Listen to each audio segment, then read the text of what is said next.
Welcome back, everyone. Thank you so much for joining me once again on this marathon-ish journey called Brian's Playlist Reactions. Well, that's me. I'm Brian.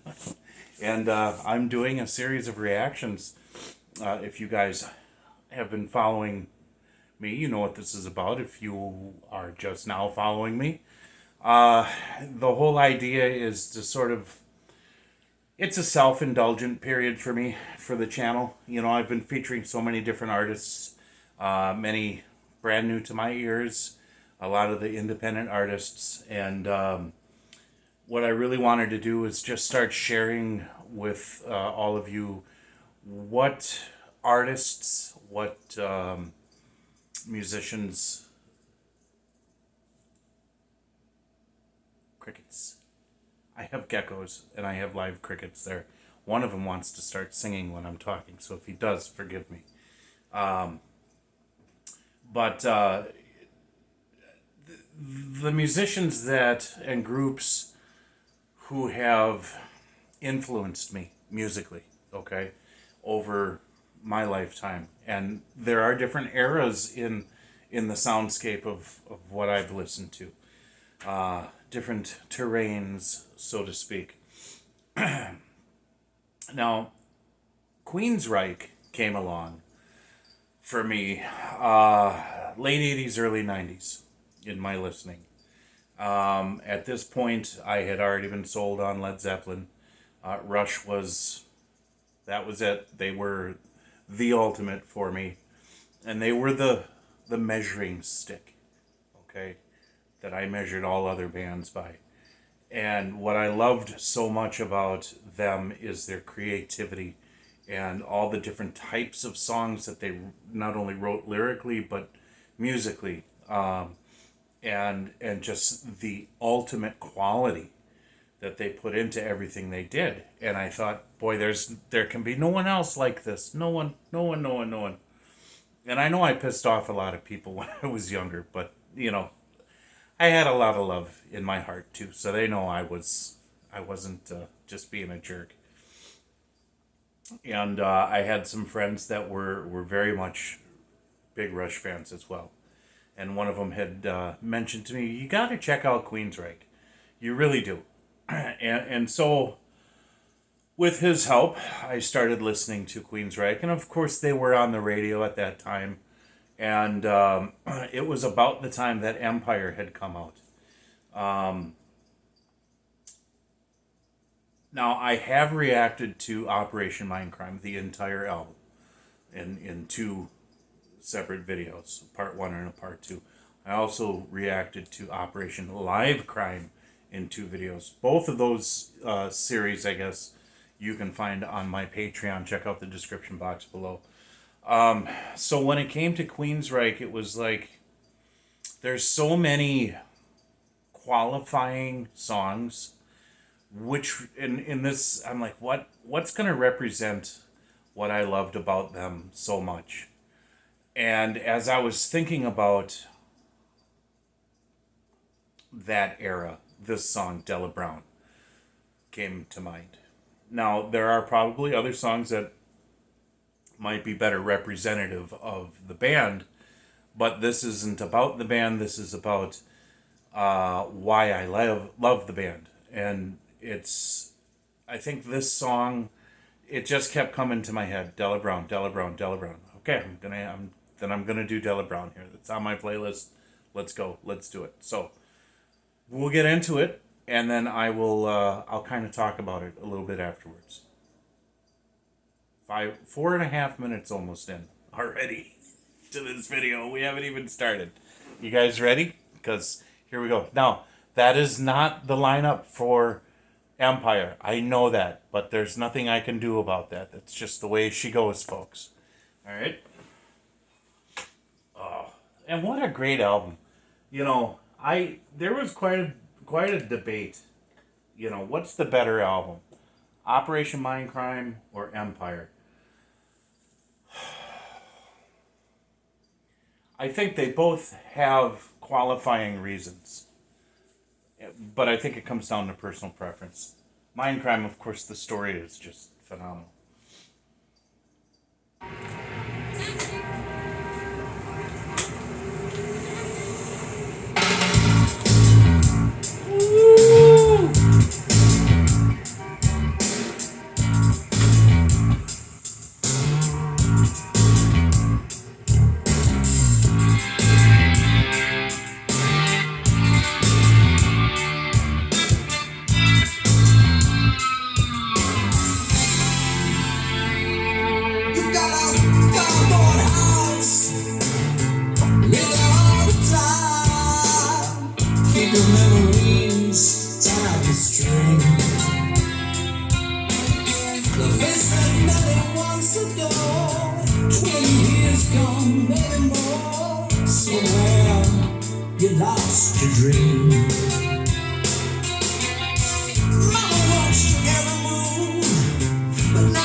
Water, the tide coming in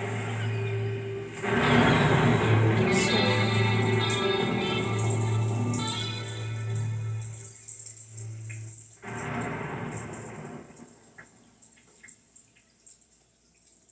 Okay, we're gonna leave it there. So storytelling. Whoa! Well, now you know what the next one's gonna be. Whoa! Alright, storytelling. To me, when it came to Queensryche, storytelling was the thing that really stuck out in my mind. And I mean, there are plenty of songs. There's an entire album that's a story, but there are other songs that they. I like how they frame this one as a story. They're talking about this Della Brown who used to be, I'm assuming, a model because of what they're talking about with the beauty and all that fading and how she used to have men all around her and so on and so forth. And but it was Mama who was watching her every move and guiding her and kind of enabling her a little bit. And then Mom died and Dad left a long time ago, and he was the only one that could make her smile. And so she's on her own, and her life fell apart, and she's living on the streets, trying to make the best of it, trying to make some sense of it, and trying to say, hey, this ain't so bad.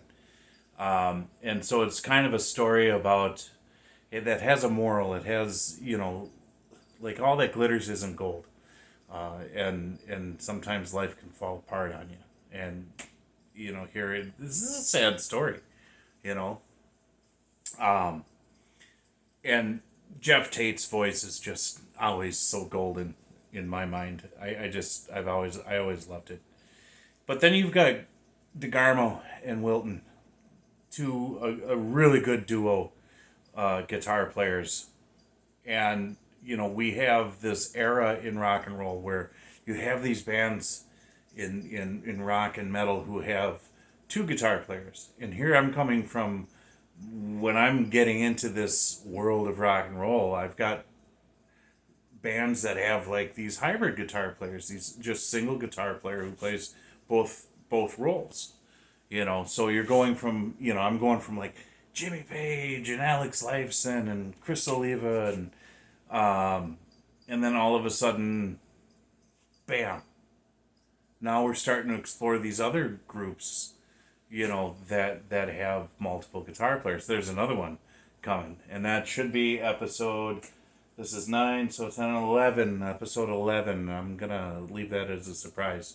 Probably the best, in my opinion, guitar duo to have graced our ears ever. But anyways, getting back to this. So the story itself, I think the song is very good representation of why I fell in love with Queensryche for a time. And they were a part of that musical terrain until I, started going off into other directions. And it's always nice to kind of come back and not only have the reminiscing, but to remember that feel that they always had when they're telling their stories and how they're playing. And though this wasn't the most technically amazing, it was about the storytelling and how each member of the band was able to play a role that served the song. And of course, it was a longer song that had some of those guitar moments that you could just, no singing, just sit and listen to the guitar. And I like those. Pink Floyd is making this list, and David Gilmour, he was good for that, making those longer guitar solos that you can just listen to, and sometimes the nice mellow guitar solos. Doesn't always have to be the Freebird or Working Man or that sort of just balls to the wall guitar solo. There can just be some really, really nice soundscapes painted with different moods and texturing and flair. And Queensryche had that. Queensryche was kind of like What would be a good analogy?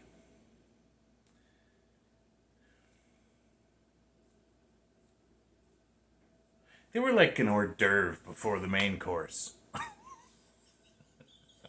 No offense, Queensryche. A good hors d'oeuvre.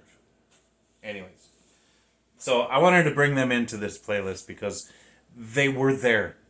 They had purpose in my musical in my musical journey in life. And there are some other songs of theirs that